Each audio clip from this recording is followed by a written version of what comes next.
கதைச்சரம் நேயர்களுக்கு அன்பான வரவேற்புகள். இன்று நாம் எழுத்தாளர் வைமு கோதைநாயகி அவர்களின் தபால் வினோதம் என்ற கதையை காண உள்ளோம்.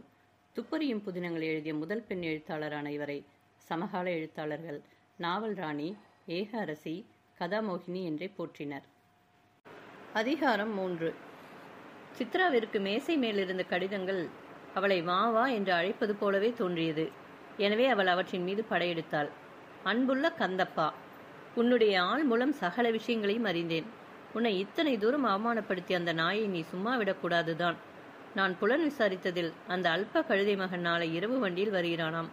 விக்கிரமபுரத்து ஜங்ஷனில் சரியாக 12 மணிக்கு அந்த வண்டி வருகிறது.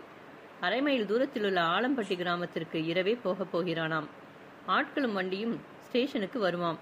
அவர்களை எப்படியாவது உன் ஆட்கள் மூலம் ஸ்டேஷனுக்கு வராதபடியோ அல்லது ஸ்டேஷனுக்கு வந்த பிறகோ மறைத்து விடும்படி ஏற்பாடு செய்துவிடு. அவனை வெகு சுலபமாக வேலை தீர்த்து விடலாம். முடிந்தால் நானும் கூட வருகிறேன், தாமதிக்க வேண்டாம். எங்கனம் வீரபத்ரன். இதுவரை படித்த இத்தனை கடிதங்கள் ஆச்சரியம், வெறுப்பு முதலிய உணர்ச்சிகளை கொடுத்தன. இக்கடிதத்தை படித்ததும் அவளை அறியாது தலை சுற்றியது. பயங்கரமான உணர்ச்சி தோன்றி மார்பு படபடவென்று அடித்துக் கொண்டது. இது என்ன கொடுமை! ஆளையாவது வேலை தீர்ப்பதாவது இன்னதென்றே ஒன்றும் தெரியவில்லையே. நாம் கவரை பிரித்து பார்த்தது அவருக்கு தெரிந்தால் கோபிப்பாரோ என்னவோ. இக்கடிதம் விலாசதாருக்கு போய் சேர்ந்தால் ஏதோ பெரிய அனர்த்தம் விளைந்துவிடும் போல் இருக்கிறதே. என்ன செய்வது என்று யோசிக்கையில் அவளை அறியாத பயத்தினால் ஏதோ சித்திரவதை செய்தது. இக்கடிதம் ஏதோ பெரிய விபத்தை விளைவிக்கும் கொடிய பானம் போன்ற கடிதம்தான் என்பது அவளுக்கு தெரிந்துவிட்டது. ஆகையால் அவள் ஏதோ அசுர தைரியத்துடன் தன் மடிக்குள் சொருகிக் கொண்டாள் அந்த கடிதத்தை. வாசலில் சென்ற உத்தமன் வந்திருப்பவருடன் பேசிக்கொண்டே இருந்தான். இதுவரையில் இருந்த உற்சாகமோ பரபரப்போ காரணம் தெரியாமல் மறைந்த ஏதோ புதிய வேதனைதான் செய்தது. உத்தமன் வேலைகளை முடித்துக்கொண்டு படுகைக்கு வந்தான். சித்ராவின் முகம் ஏதோ மாறுதலை அடைந்திருப்பதை அறிந்த உத்தமன் காரணம் தெரியாமல் மனதிற்குள்ளேயே சற்று யோசித்தான். சித்ரா, இன்னும் தூங்கவில்லையா? ஏன் உன் முகம் ஏதோ ஒரு மாதிரி இருக்கிறது? நான் சாயங்காலமே கவனித்தேன். உடம்பு ஏதாவது சரியில்லையா? எதுவானாலும் நீ பயப்படாமல் கூச்சமின்றி சொல்லு என்ற அன்புடன் அவள் கன்னத்தை வருடியவாறே கேட்டான். சித்ராவின் மடியில் கடிதம் இருப்பதை அவள் வெகு பாரமாகவும் பயங்கரமாகவும் எண்ணினாள். இதை கணவனிடம் எப்படி சொல்வது என்று எண்ணிய பொழுது இப்பொழுது அவனே நேரில் கேட்டதும் அவனிடமே சொல்லிவிட வேண்டும் என்கிற எண்ணம் உண்டானதால் எழுந்து உட்கார்ந்தாள். முதலில் தாங்கள் என்னை மன்னிக்க வேண்டும். உண்மையில் நான் செய்தது குற்றமோ குற்றமில்லையோ, அதனால் சில உயிர்களை காக்கும் சந்தர்ப்பம் கிடைத்துள்ளதை நாம் விடக்கூடாது. ஏதோ என் பொழுதுபோக்கிற்காக விளையாட்டாக ஆரம்பித்த ஒரு காரியத்தில் இந்த முக்கியமான விஷயம் கிடைத்துள்ளது என்று கூறியவாறு மடியில் சொருகியிருந்த கடிதத்தை எடுத்துக் கொடுத்தாள். ஏற்கனவே இவள் கடிதங்களை படிக்கும் விஷயம் தெரிந்தும் தெரியாது போல நடித்தவாறு, இது என்ன கடிதம் சித்ரா? உனக்கு வந்ததா? இது வேறு யாருக்கோ அல்லவா வந்திருக்கிறது? அடடா, இது ஏன் நீ பிரித்தாய் என்று வியப்புடன் கேட்டான். மிகவும் பயந்துவிட்ட சித்ரா தான் கடிதம் படிக்க ஆரம்பித்ததால் தன் புத்தி திரிந்து விட்டதாகவும், கடிதத்தின் மூலம் உலக அனுபவம் தனக்கு தெரிவதாகவும், தான் பத்திரிகையில் பார்த்த கட்டுரையை எழுத ஆவலுள்ளவளாக இருப்பதாகவும், அதற்காகவே மேன்மேலும் படித்து வருவதாகவும், இக்கடிதம் ஏதோ ஆபத்து இருப்பதால் பயமாக இருக்கிறது என்று சகலத்தையும் மடமடவென்று ஒப்பித்து விட்டாள். உள்ளுக்குள்ளே மனது துடிக்கும் துடிப்பும் பயமும் கண்கள் மூலம் நீர் வடித்து கன்னத்தில் வழிந்து தெரித்தன. உத்தமன் அவளை ஆறுதலுடன் பார்த்து, சித்ரா, இதற்காக கண்ணீர் விடாதே என்று மெல்ல அவளை மார்போடு அணைத்துக் கொண்டான். பிறருக்கு வரும் கடிதத்தை நாம் பார்ப்பது மகா குற்றம்தான். ஆனால் இக்கடிதத்தின் மூலம் நாம் அந்த உயிரை காப்பதோடு அத்தகைய துராக்கிரத மனிதன் யார்? யாரிடம் அவன் பழி தீர்க்கப் போகிறான் என்பதை நாம் ஒருவாறு அறிந்து உதவி செய்யலாம். அழாதே சித்ரா, உன்னுடைய மனம் இத்தனை இலகியது என்று, பச்சாதாபம் நிறைந்தது என்று அறிய எனக்கு சந்தோஷமாக இருக்கிறது. கடிதத்தின் வாரிசுதாரர்களுக்கு இக்கடிதத்தை அனுப்ப வேண்டாம். இதை பற்றி நான் விசாரிக்கிறேன். கடிதங்களே உன்னுடைய மனக்கசப்பை மாற்றி எனக்கு பேரின்பம் அளிக்க செய்ததால் நான் உன்னை கோபிக்கவே இல்லை. உன் மனோ விருப்பப்படியே கட்டுரை எழுத முயற்சி செய் என்று சமாதானமாக மிக்க அன்புடன் கூறினான். மறுதினமே அதிகாலையில் உத்தமன் ஆபீஸ் அறையில் இருக்கையில் கருத்து குட்டையான ஒரு பருத்த மனிதன் கட்டை கட்டையாக நிற்கும் பயங்கரமான மீசையுடன் தபால் ஆபீஸ்க்கு வந்து, சார், என் விலாசத்திற்கு ஏதாவது கடிதம் இருக்கிறதா பாருங்கள் என்றான். ஏற்கனவே மனதில் வேலை செய்யும் கடிதத்தின் சொந்தக்காரன் இவனாகத்தான் இருக்குமோ என்று ஒரு எண்ணம் மின்னல் போல தோன்றியது. மனிதனின் முகத்தோற்றமும் குரூரமான பார்வையும் ஏதோ சந்தேகத்தை உண்டாக்கின. அதை வெளிக்கு காட்டிக்கொள்ளாமல், திண்ணை மீது உட்காருங்க சார், இனிமேல் தான் கட்டை ஒழிக்கப் போகிறேன். உங்கள் விலாசம் எது என்று வினயமாக கேட்டான். சோமசுந்தர முதலியார், பச்சைமலை கிராமம் என்றதும் உத்தமனுக்கு ஆச்சரியமாகிவிட்டது. தான் நினைத்தது தப்பு. இவன் யாரோ பாவம், ஸ்வரூபம் இருக்கிற அழகு இது போலும் என்று நினைத்தபடியே கடிதத்தை தேடினான். ஒரு கல்யாண கடிதம் இந்த விலாசத்திற்கு வந்திருப்பதைக் கண்டு மகிழ்ச்சியுடன் அவனிடம் கொடுத்தான். வந்த மனிதன், நமஸ்காரங்க, நான் போய் வரேன். என் தங்கச்சி மவளுக்கு கண்ணாலம்.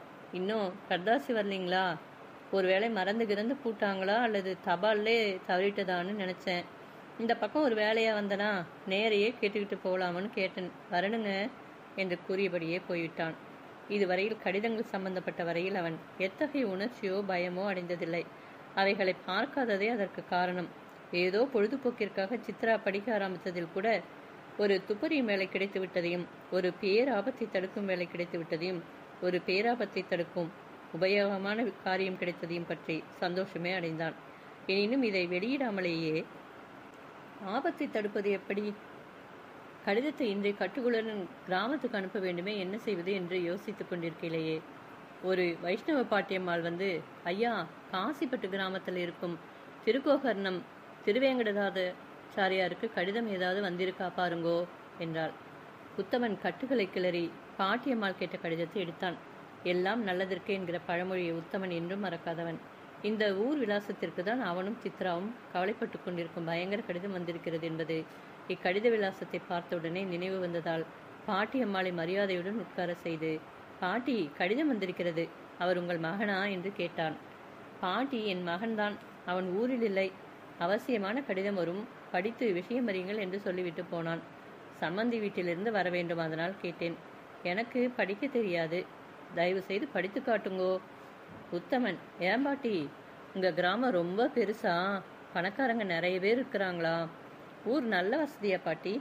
கிழவி, ஆமா, ஊரை பார்க்கல. பிராமணா வீடு 4 தான், மற்றதெல்லாம் மற்றவா வீடு தான். அதிலும் ஒரு மகானுபவன் இருக்கான் பாருங்கோ. சோதான்னா சோதாதான். அவனை பார்த்தாலே கிராமத்து ஜனங்களுக்கு பயம். அந்த மனிதனை தேடிக்கொண்டு கரடு முரடான வழிகளை தாண்டி கொண்டு எத்தனை கார்கள் வருகிறது தெரியுமோ? அவர்களில் 3/4 பேர்கள் சினிமாக்காரர்களாம். சனியன், அது போகட்டும், கடிதத்தை படியுங்கள். அப்போது சித்ராவும் அங்கிருந்ததால் தம்பதிகள் இருவரும் ஒருவரையொருவர் பார்த்து கொண்டார்கள். அந்த பார்வையின் ஆழமான கருத்தில் பல ரகசிய வார்த்தைகள் மௌனமாகவே இருவர் இதயத்திலும் பாய்ந்தன. உத்தமன், ஏன் பாட்டி, அத்தகைய போக்கிரி என்றால் அவனை ஊரார் அடக்காமல் எப்படி சும்மா வைத்துக் கொண்டிருக்கிறீர்கள்? அவன் பேர் என்ன என்று கேட்டான். பாட்டி, கந்தப்பன் என்பது அவன் பேரு. அவனிடம் யாரப்பா எதிரில் போய் பேச முடியும்? அயோக்கியன் என்பதை அறிந்தும் ஒருவராது அதை எதிரில் சொல்ல துணியவில்லை. துஷ்டனை கண்டால் தூர விலகு என்று ஒரு பழமொழி இருக்கிறது. அதையே நாங்கள் கடைபிடிக்கிறோம். எனக்கு நேரமாகிறது. ஊருக்கு போனா முனிசிப்பை படிக்க சொல்லி விஷயம் தெரிய வேண்டும். படிக்க தெரியாத ஜனங்களிலிருந்து பயன் ஏது? சற்று படித்து காட்டப்பா என்று கெஞ்சும் பாவனையில் கேட்டாள். சித்ரா, எனக்கு வேலை அவசரமாக இருக்கிறது, இதை நீயே படித்து காட்டு என்றான் உத்தமன். உடனே சித்ரா படிக்க ஆரம்பித்தாள். ஸ்ரீமதே ராமானுஜாய நம.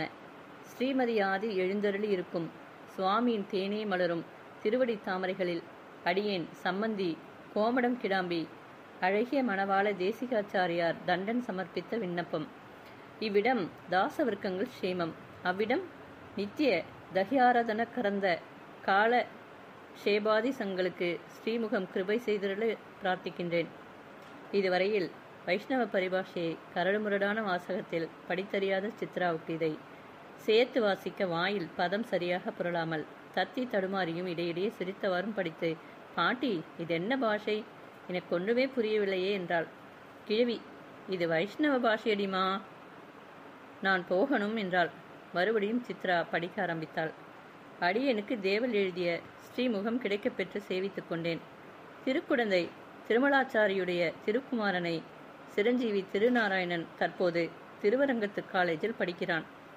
பையனின் பரம்பரை குலகோத்திர ஆசாரி திருவடி சம்பந்தம் அனுஷ்டான விவகாரங்கள் முதலியவற்றை அடியேன் விசாரித்த பிறகு விண்ணப்பித்துக் கொள்கிறேன். லௌதீக விஷயங்கள் சுவாமி நேரில் கிருபை செய்தால் பரிமாறிக்கொள்ளலாம். ஸ்ரீமுகம் சாதித்தருள பிரார்த்திக்கிறேன். இங்கனம் கோமடம் கிடாம்பி அழகிய மணால தேசிகதாசன். ஹபாடா என்று ஒரு பெருமூச்சுடன் கடிதத்தை முடித்த சித்ரா கடகடவென்று சிரித்தாள். கிழவியும் கூட சிரித்துக்கொண்டே, ஒவ்வொரு ஜாதிக்கு ஒவ்வொரு வழக்கம், எங்க ஜாதி வழக்கம் இது, சரி, நான் போய் வருகிறேன், ரொம்ப சந்தோஷம் என்று கூறி சென்றாள்.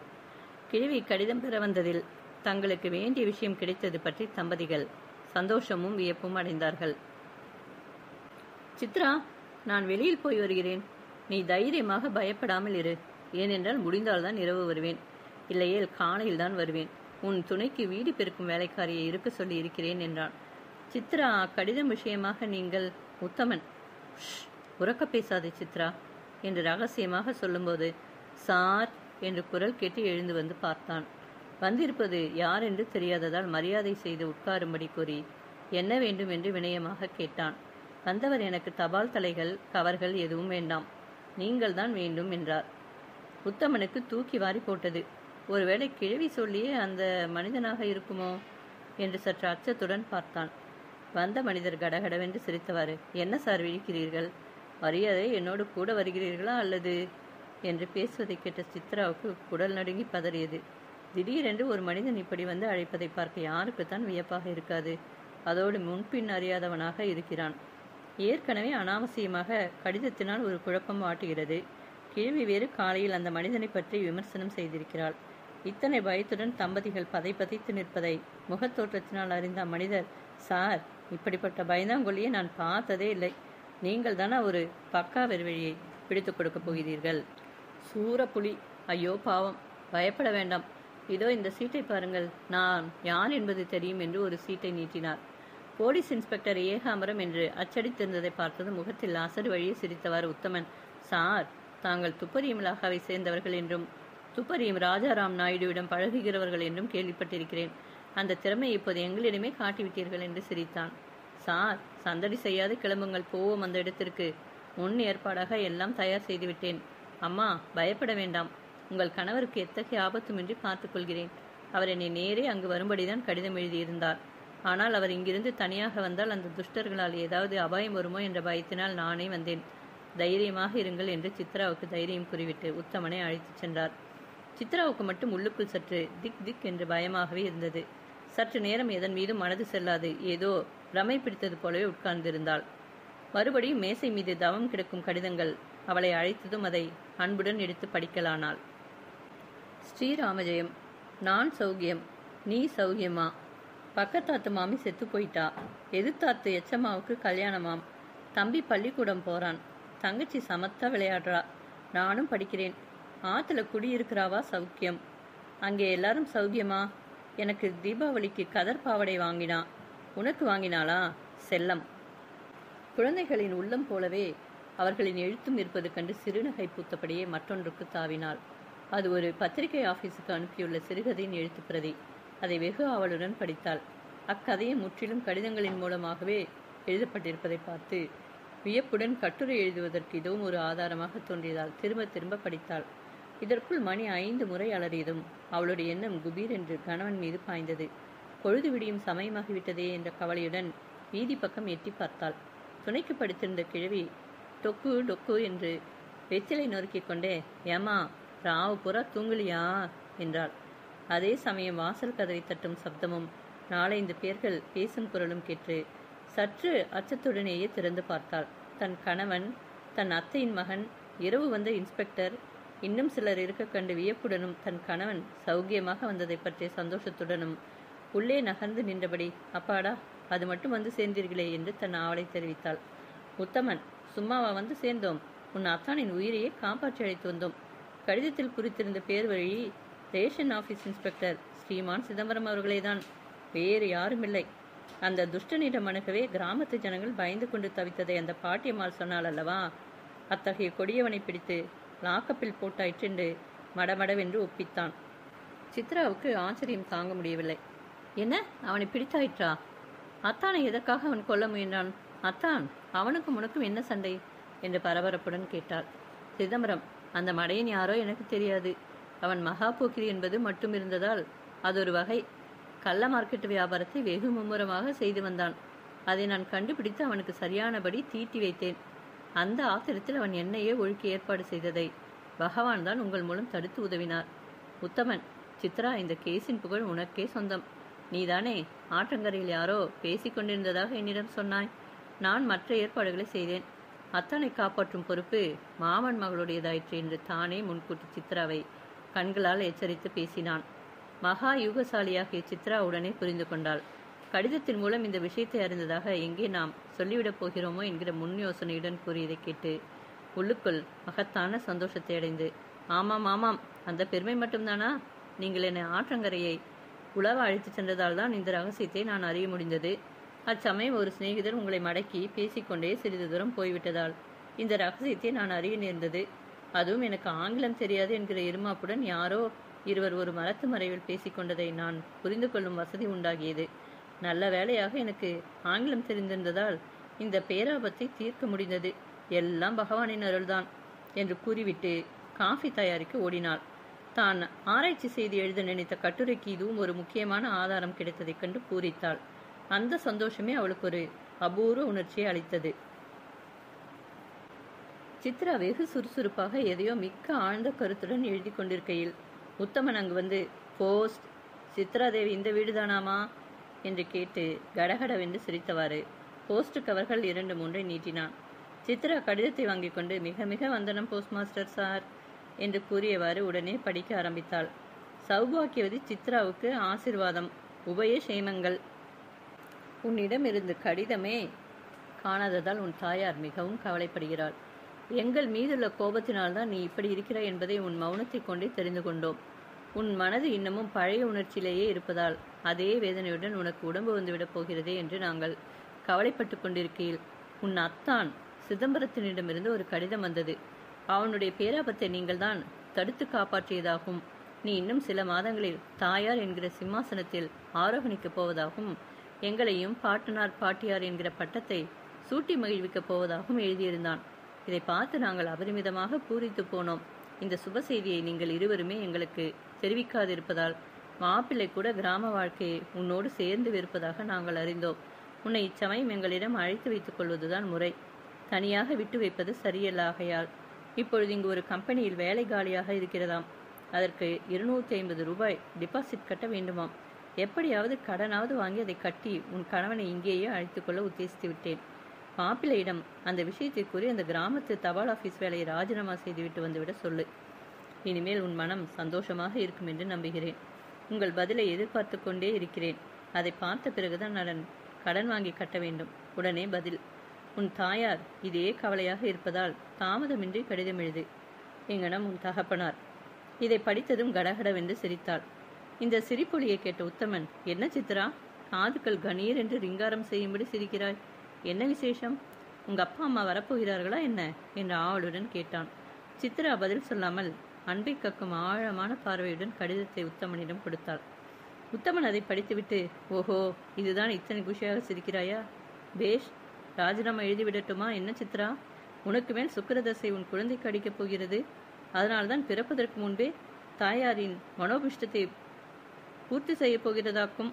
பலே பலே என்று கண்ணை சிமிட்டியவாறு பார்த்தான். வெட்கத்தினால் சித்ராவின் முகம் ரோஜா பூவைப் போல சிவந்து தலை குனிந்தது. பதிலே பேசவில்லை. அந்த நிலையின் அழகு உத்தமனை பிரமிக்க செய்தது. இருவருக்கும் நிசப்தமான மௌனமே குடிகண்டது. உத்தமனை சற்று பிரமை தெளிந்தவனாக, சித்ரா, பதிலுடனே எழுதி உன் தாயாரை சந்தோஷப்படுத்து.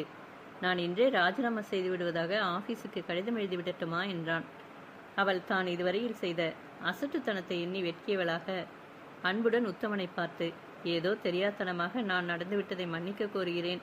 பட்டினத்து வேலையும் வேண்டாம், கடன் வாங்கி டிபாசிட்டும் கட்ட வேண்டாம். எனக்கு இனி இதை விட்டு போகவே பிரியமில்லை என்பதை நீங்களே அப்பாவுக்கு எழுதிவிடுங்கள். இனியும் பழைய விஷயத்தை வைத்துக்கொண்டு பரிகாசம் செய்யாதீர்கள் என்று கூறினாள். பின்னர் அவள் பூரித்த உள்ளத்துடன் அடுத்த கடிதத்தை பிரித்து படிக்க ஆரம்பித்தாள். சௌபாக்கியவதி சித்ராவுக்கு மாமி ஆசிர்வாதம், உபயசேமம். உங்கள் குலம் விளங்க ஒரு மாணிக்கம் பிறக்கப் போவதாக, அதை உன் தாயாருக்கு கூட வெளியிடவில்லை என்றும் அத்தான் தான் உன் தகப்பனாருக்கு எழுதியதாகவும் உங்க அம்மா கடிதம் எழுதியிருக்கிறார். அதை பார்த்து நாங்கள் அடையும் சந்தோஷம் சொல்ல முடியாது. இன்னும் 2 நாளில் நான் அங்கு வருகிறேன். உடம்பை ஜாக்கிரதையாக பார்த்துக்கொள். உத்தமனுக்கு ஆசீர்வாதம், உன் மாமி. அத்தான் ஒரு பெரிய விளம்பரக்காரன் போல் இருக்கிறது. ஆபத்து நீங்கி போகிறவன் இது வேறு இதை விதைத்து கொண்டே போகிறானோ என்று முணுமுணுத்தாள். பின்னர் மற்றொரு கடிதத்தையும் பிரித்தாள். இதுவும் அத்தான் சொல்லியதாக யாராவது எழுதியிருக்கிறார்களோ என்னவோ. நல்ல அத்தான், கையெழுத்தென புதிதாக இருக்கிறது. அத்தானின் மனைவியே எழுதியிருக்கலாமோ? அடி கொலைபாதகி, கள்ளி, நீயும் உன் கணவனும் ஏதோ பெரிய சாம்ராஜ்ய கோட்டையை பிடித்து விட்டது போல துள்ளுகிறீர்கள். கந்தப்பனை பிடித்து விட்டால் உங்கள் ஆயிலும் இதோடு முடிந்து விட்டது என்று நினைக்காமல் துள்ளி குதிக்க வேண்டாம். ஒரு கந்தப்பன் மறைந்தால் 1000 கந்தப்பன்கள் உங்களை யமலோகத்திற்கு அனுப்புவதற்கு காத்திருக்கிறோம். ஜாக்கிரதை, உங்கள் இருமாப்பின் நேரம் முடிந்துவிட்டது என்கிற மொட்டை கடிதத்தின் முகல்வரையை படிக்கும்போதே சித்ராவின் தலையில் சம்மட்டியால் அடிப்பது போன்ற ஒரு வேதனை உண்டாகி மூளையே கலங்குவது போல் இருந்தது. முற்றிலும் படிப்பதற்குள் பயத்தினால் மூச்சே நின்றுவிடும் போலாகி அவளை அறியாது ஓ என்று கூச்சலிட்டாள். உத்தமன் இந்த பயங்கர கூச்சலை கேட்டு ஓடி வந்தான். சித்ராவின் சரீரமே கிடுகிடுவென்று நடுங்கி வியர்வை வெள்ளம் ஆறு போல பொங்கி வழிந்ததால் உத்தமன் சித்ராவை தூக்கி மடியில் கிடைத்து கொண்டு என்ன சித்ரா என்று பதபதைத்து கேட்டான். அவள் கையில் இருந்த கடிதத்தை காட்டி சமிக்கை செய்தாள். அதை படித்த உத்தமனும் அலறிவிட்டான். ஐயோ, இதென்ன பயங்கரம்! இளம் கற்பிணியை இப்படு மோசமான கடிதம் என்ன செய்து விடுமோ தெரியவில்லையே என்று கதிகலங்கினான். அப்பொழுது யாரோ வாசற்கதவை தட்டும் சத்தம் கேட்டதும் மிரண்டவன் கண்ணுக்கு இருண்டதெல்லாம் பேய் என்பது போல சித்ரா அலறியவாறு எழுந்து, ஐயோ, கதவை திறக்க வேண்டாம், யார் என்று கேட்டு தெரிந்து கொண்டு திறவுங்கள் என்று உத்தமனின் கைகளை பிடித்து கொண்டு தடுத்தாள். இதற்குள் சார், மிஸ்டர் உத்தமன் என்று சிதம்பரமும் இன்ஸ்பெக்டரும் கூப்பிடுவதை கேட்டு சற்று தெளிவடைந்து கதவை திறந்தான். சித்ராவின் நிலை கலங்கிய அலங்கோலத்தை கண்டதும், பார்த்தீர்களா சார், அந்த முட்டாள் கழுதை ஆட்களுக்கு நேராக எழுதாமல் என் மனைவிக்கும் இதே மாதிரிதான் எழுதினான். இன்ஸ்பெக்டர் பெரிய புலி என்பதையும் அவர் தமக்கு மேல்பட்ட துப்பறியும் ராஜாராம் நாயுடுவிடம் பழகிய பெருச்சாளி என்பதையும் அந்த அல்பன் எங்கு கண்டான்? இன்ஸ்பெக்டர் மனைவிக்கும் வந்தது என்று சிதம்பரம் சொல்வதை முத்தம்மன் இடைமறித்து, அட, இன்ஸ்பெக்டர் மனைவிக்கு கூடவா வந்தது? ஐயோ பாவம், அவர்கள் கூட சித்திரவை போல அழுநீர்களா? உங்கள் மனைவி எப்படி சமாளித்தார்கள் என்றான். சிதம்பரம், என் மனைவிக்கு ஜுரமே வந்துவிட்டதப்பா. நான் இதே கடிதத்தை தூக்கி கொண்டு இவரிடம் ஓடி வந்தேன். ஒரு கலக்கத்தை கொண்டு காணப்போனால் 2 கலக்கத்தை கொண்டு எதிரே வந்தார்களாம் என்பது பழமொழி. அதுபோல அங்கு நான் கம்ப்ளைண்ட் கொடுக்க சென்றால் அவரும் அதே கடிதத்தை வைத்துக்கொண்டு காட்சியளித்தார். சிரித்து சிரித்து பயமும் மறைந்துவிட்டது. இவருக்கா யுக்தியும் யோசனையும் சொல்ல வேண்டும்? உடனே இந்த கடிதம் எழுதிய ஆசாமிகளையும் பிடிப்பதற்கு சரியான ஏற்பாடும் செய்தாயிற்று. எங்களுக்கு நேற்றே கடிதம் வந்துவிட்டது. ஒருவேளை இங்கும் வந்திருக்குமோ? இளம் கற்பிணிக்கு அதனால் ஏதேனும் பாதகம் உண்டாகுமோ என்கிற பயத்தினால் இங்கு முதலில் வந்தோம். உத்தமன், நல்ல காரியம் செய்தீர்கள். சற்று முன்பு சித்ரா மூச்சே போனது போலாகிவிட்டாள். அது சரிதான். இந்த அயோக்கிய கூட்டங்கள் யார்? கண்டுபிடித்தாயிற்றா? இன்ஸ்பெக்டர் ஏதோ ஒருவாறு கண்டுபிடித்தாயிற்று. நல்ல வேளையாக நான் எங்கும் வெளியில் போகாது வீட்டில் இருக்கையிலே தான் கடிதம் வந்தது. பிரயாசைப்படாமலே கடிதம் எந்த ஒரு தபால் ஆபீஸிலிருந்து வந்தது என்பதை கண்டுகொண்டு உடனே என் குரு நாயுடுகாரிடம் சென்று சில முக்கியமான யோசனைகளை கேட்டு எனது முக்கிய கையாட்கள் 2 பேர்களை அழைத்து கொண்டு அந்த ஊருக்கு சென்று புலன் விசாரித்து அந்த கந்தப்பனுக்கு யார் யார் சிநேகிதம் என்பதை அறிந்து அவர்களும் அவ்வூரில் திருட்டுத்தனமாக அரிசி வியாபாரம் செய்வதையும் தக்க சாட்சிகளுடன் கண்டுபிடித்து கையும் மெய்யுமாக பிடித்துவிட்டேன்.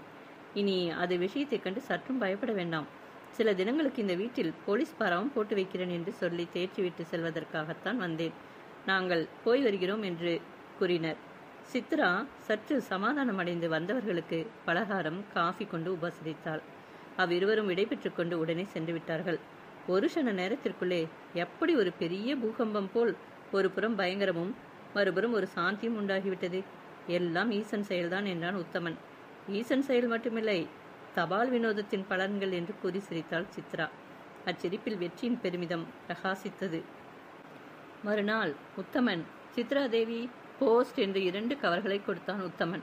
அன்று அந்த பயங்கரத்திற்கு பிறகு தனக்கு வரும் கடிதங்களை பிரித்து பார்ப்பதற்கு ஒரு விதமான பயமும் கவலையும் உண்டானதால், எனக்கு கடிதமா, நீங்களே படியுங்கள், எனக்கு பயமாயிருக்கிறது என்றாள். பின்னர் உத்தமனே அதை படித்தான். அருகில் சிறந்த அம்மையே, வணக்கம் பலப்பல, உபயசேமங்கள். தாங்கள் வெகு முயற்சியுடன் ஆராய்ச்சியுடனும் அனுப்பிய கடிதம் எழுதுவதும் ஒரு கலைதான் என்கிற வெகு சிறந்த கட்டுரையை படித்து ஏக மனதாக அக்கட்டுரையே முதல் பரிசுக்குரியது என்று தீர்மானித்துள்ள ஆனந்தகரமான செய்தியை மகிழ்ச்சியுடன் தெரிவிக்கவே இந்த லிகிதம் எழுதப்படுகிறது. எங்கள் சுதந்திரா தேவி பத்திரிகைக்கு தாங்கள் நிரந்தரமாக பெண்கள் பகுதி ஏற்று நடத்தும்படி கோருகிறோம். அதற்கு மாதம் 100 ரூபாய் கொடுக்கப்படும்.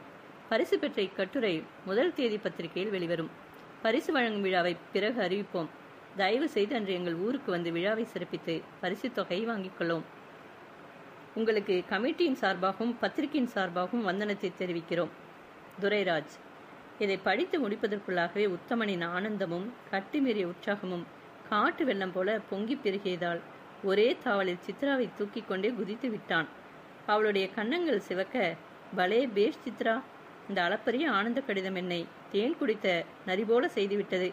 கிராமத்து தபால் வினோதத்தின் முடிவு உன்னை எத்தனை உச்சாணி கிளையில் உயர்த்திவிட்டது பார்த்தாயா என்று அபரிமிதமான பூரிப்புடனும் காதலுடனும் கூறினான். கணவனின் கைகளில் சிக்கொண்ட சித்ரா வெட்கத்தாலும் சந்தோஷத்தாலும் கன்னங்கள் சிவக்க, எல்லாம் உங்களுடைய அனுகிரகம்தான் என்ற வார்த்தைகள் மட்டும் புஷ்பம் உதிர்வன போல உதிர்த்தாள். இந்த நித்தியமங்கல கல்யாண வைபவ காட்சியை ஜன்னல் வழியாக பார்த்து பரமானந்தமடைந்த சித்ராவின் மாமியும் தாயாரும் பூரித்து உலகாங்கிதமடைந்து தாமே ஓடிச் சென்று சித்ராவை வாழ்த்தி திருஷ்டி கழித்தார்கள். பெரியோர்களின் அன்பில் சித்ராவின் உள்ளம் ஐக்கியமானது. அதைவிட ஆனந்தம் வேறு என்ன இருக்கிறது? முற்றும்.